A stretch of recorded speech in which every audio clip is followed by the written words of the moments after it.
Pessoal do nono ano, eu venho nesse segundo vídeo aqui para só atualizar uma informação aqui com vocês. Eu entrei em contato com a diretora e ela me orientou de que não é preciso fazer um resumo, uma revisão detalhada que gere muitos vídeos, até porque vocês irão ficar sobrecarregados com muitos vídeos, 4 vídeos de cada revisão, de cada matéria, e vocês vão ter dificuldade em estudar e fazer essa revisão justamente para fazer a prova de vocês. Então, a gente vai agilizar um pouquinho. Teve um vídeo na semana passada, ou melhor, teve um vídeo já passado, e aí a gente vai fazer só mais um vídeo agora, reunindo as informações principais dos outros capítulos do livro 1 de vocês, para que vocês façam uma boa prova. Então, eu vou pedir para vocês pegarem um livro, lá no capítulo 2 do livro 1, na página 24, a gente vai falar sobre esse início do nascimento da República, né? O Marechal Deodoro da Fonseca, ele foi o responsável por liderar esse golpe que derruba Dom Pedro II e institui, então, inicialmente, o governo provisório, que vai de 1889 até 1891, e depois, de fato, o próprio Marechal Deodoro da Fonseca é escolhido indiretamente, ou seja, o povo não vota, ele é escolhido para ser o primeiro presidente da República. Então, primeiro ele é chefe do governo provisório e depois aclamado, de fato, presidente da República. Bom, a primeira fase da República Brasileira é chamada de República da Espada. Esse nome se dá por 2 motivos. Primeiro, porque os 2 primeiros presidentes da República foram militares, o próprio Marechal Deodoro da Fonseca e o Floriano Peixoto. E da espada também porque representa violência. Foi um governo bastante violento e de repressão a movimentos anti-republicanos.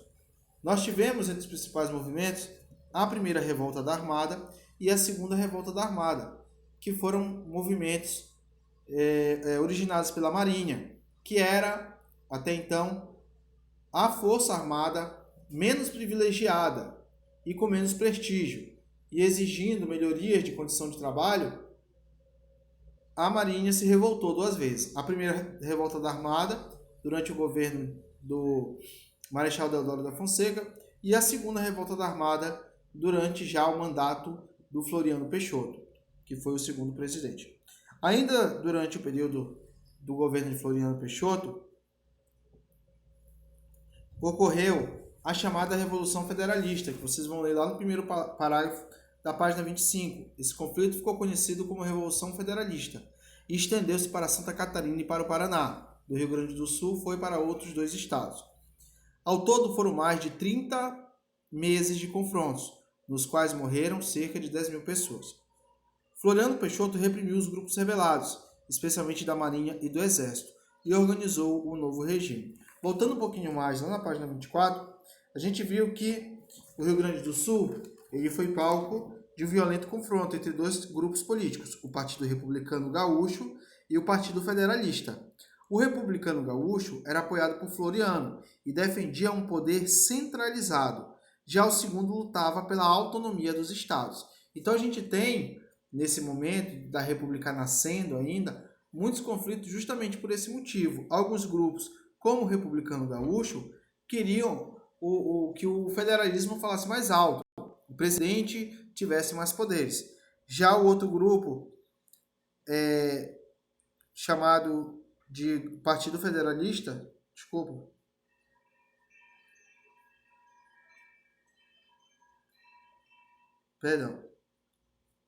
o Partido Federalista lutava pela autonomia dos estados. Então, alguns queriam o maior poder centralizado do presidente e outros grupos queriam que o estado tivesse mais autonomia, ou seja, tivesse mais liberdade de ação. Avançando um pouco mais, a gente passa para a página 28. E a gente vai falar dessa outra fase. Após os 2 primeiros presidentes militares, a gente vai ter uma série de presidentes civis, ou seja, Eles eram pessoas que eram médicos, advogados, engenheiros, e professores, mas não eram militares. Então, esse período é chamado de política oligárquica e ficou marcado, né, muito forte na história política do país pela política dos governadores, também chamada de política do café com leite, que era uma política onde havia uma alternância entre São Paulo e Minas Gerais, os dois estados mais fortes. São Paulo, representado pelo café, e Minas Gerais, representado pelo leite. Por isso, a política do café com leite. Ainda na página 28, a gente também dá uma olhadinha na Comissão Verificadora dos Poderes, que tinha poder para avaliar prefeitos, governadores, vereadores, deputados e senadores eleitos. Se fosse encontrada alguma irregularidade, o candidato eleito era impedido de tomar posse. Era chamada degola. Na verdade, a Comissão Verificadora dos Poderes dava muito poder justamente para as oligarquias, para os grupos dominantes, principalmente no Nordeste, mas em outros locais do Brasil também, para que eles pudessem evitar que políticos que não estivessem alinhados ao governo não assumissem os seus cargos. Então era um poder abusivo e toda a política oligárquica, a política do café com leite, funcionava de uma forma muito fraudulenta, né, com fraudes e inclusive compras de votos, e fazia com que tudo funcionasse de acordo com o que o presidente queria. Ele dava poder para os governadores e, em troca, os governadores moviam os seus pauzinhos, principalmente através dos coronéis, para fazer as pessoas votarem no próximo candidato a vencer as eleições presidenciais. A gente falou bastante disso em sala de aula, sobre a política do café com leite, a política dos governadores, e tenho certeza que você dando uma revisada, você vai não compreender, porque vocês já compreenderam, né? Mas vocês vão reforçar bastante e fazer uma boa prova. Vamos passar, como eu expliquei para vocês, a gente precisa adiantar um pouco para diminuir a quantidade de vídeos para vocês estudarem. A gente vai passar lá para o capítulo 3, os movimentos sociais da Primeira República, e a gente vai falar dos principais movimentos, que, como eu disse anteriormente, já foi bastante trabalhado em sala de aula, e a gente vai apenas relembrar aqui. Na página 39, a gente vai lembrar um pouquinho sobre Canudos.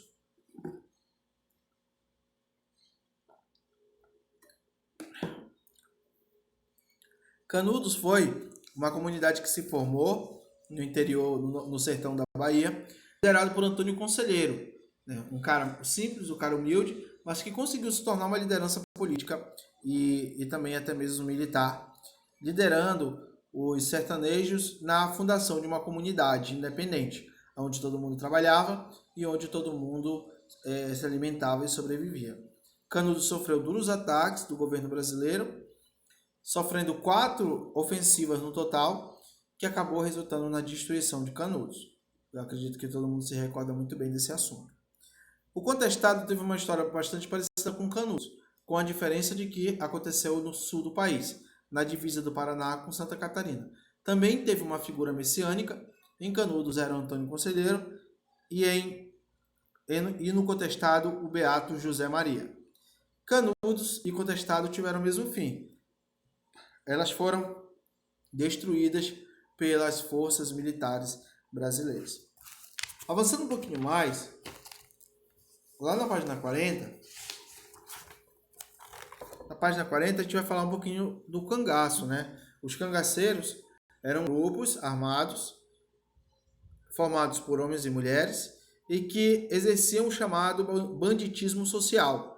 Eles eram fora da lei, eles eram bandidos, mas eles agiam muitas vezes em prol da população, ajudando pessoas mais pobres, doando remédios, doando alimentos, e tudo isso fazia com que fosse muito difícil de capturá-los, por causa que a população ajudava eles, acobertava, né, enganavam os policiais para poder fazer com que os cangaceiros escapassem. O grupo mais famoso de cangaceiros foi o bando de Virgulino, o chamado Lampião, o famoso Lampião, que tinha como companheira Maria Bonita. É importante lembrar que no cangaço as mulheres também tinham uma participação efetiva e lutavam tanto quanto os homens.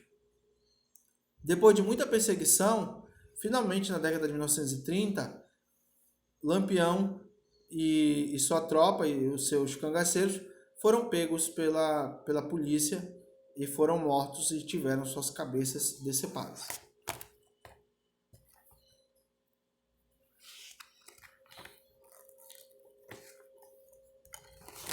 Saindo das revoltas rurais, que foi o caso de Canudos, Cangaço e o Contestado, a gente vai para as revoltas urbanas, que ocorreram também no mesmo período, né, no começo da República, nas primeiras décadas do Brasil republicano, mas que aconteceram na região das grandes cidades, principalmente na cidade do Rio de Janeiro, que foi o caso lá na página 43 da Revolta da Vacina e na página 44 da Revolta da Chibata.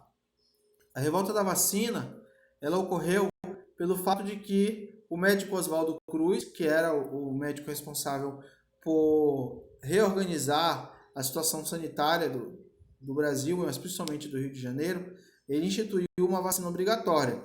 Como não havia campanha de conscientização para explicar para as pessoas para que era a vacina, a importância de se vacinar, o povo acabou se sentindo muito ofendido, muito lesado, lesionado com aquela vacina obrigatória, muitas vezes feita de forma violenta e sem explicação. Ocorreu então uma revolta popular que gerou algumas dezenas de mortes e centenas de pessoas feridas pela rua do Rio de Janeiro. A revolta da Chibata, lá na página 44, ela vai ser uma revolta, mais uma vez uma revolta organizada pela Marinha. Dessa vez por causa dos maus tratos. Devido à violência que os marinheiros sofriam nos castigos físicos, geralmente com as chibatadas, que eram, na verdade, chicotadas, eles organizaram um movimento contra o governo brasileiro, ameaçando até mesmo atacar a cidade do Rio de Janeiro com os canhões.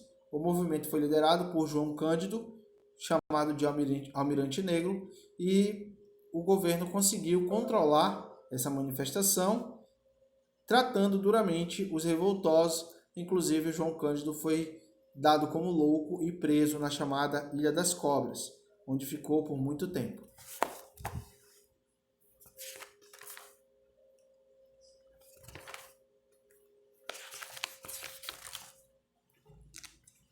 Vocês vão dar uma olhada, é claro, revisar o livro todo, mas algumas coisas a gente não vai comentar aqui.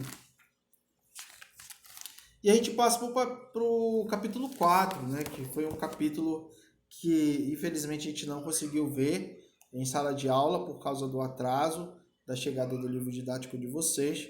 Mas o capítulo 4 ele vai falar sobre um assunto muito conhecido, que é a Primeira Guerra Mundial.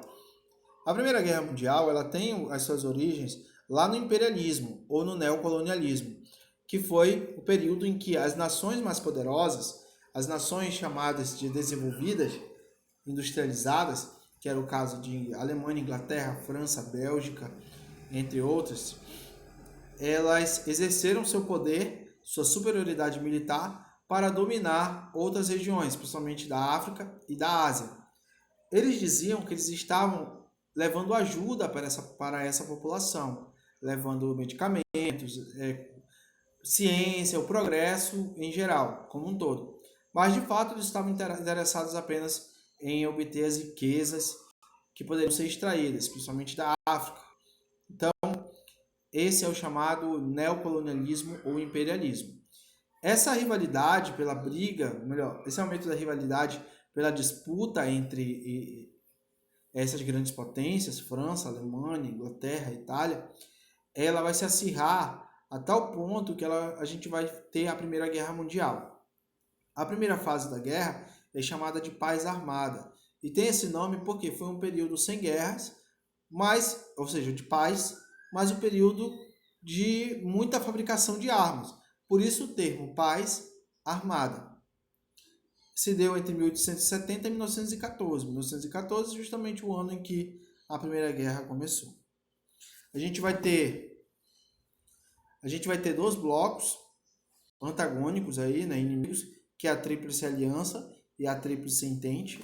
A Tríplice Aliança formada pela Alemanha, Áustria-Hungria e pela Itália, e a Tríplice Entente formada por Inglaterra, França e Rússia. O estopim da guerra foi o assassinato do Francisco Ferdinando. Vocês lembram que eu fiz essa aula numa videoconferência com vocês. E a guerra foi marcada pelas trincheiras.